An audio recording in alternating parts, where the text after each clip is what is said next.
uwar gidan kowa in faɗi baiti ta gurin fadima bintu mardiya. Fadima bintu kinzamo mama uwar gidan kowa. Ummu abi hamumina fadima bintu sidiya yar mahamudu kinzamo albaharin musidiya ya ta aliyu kausara mama uwar musidiya. Fadima bintu kinzamo mama uwar gidan kowa.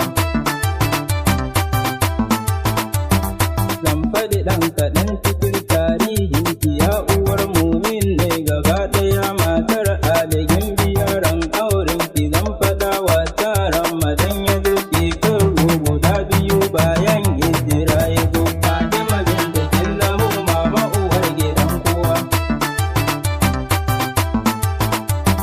Shekarun ki sha biyar ki ku imamuna Ali ya zo 21 kaga imamuna Ali shekaru guda biyar ya bana na Fadima. Fadima bintu kinzamo mama uwar gidan kowa. Sayyidina Rasulullah ya ce ya Imam Ali Allah ne ya ce da ni in aura ma Fadima na aura maka ita sadakin ki Fadima azurfa 400. Fadima bintu kinzamo mama uwar gidan kowa.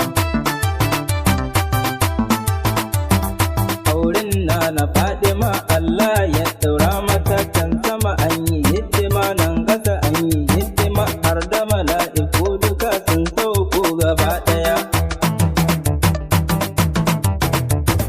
Fadima bintu kinzamo mama uwar gidan kowa.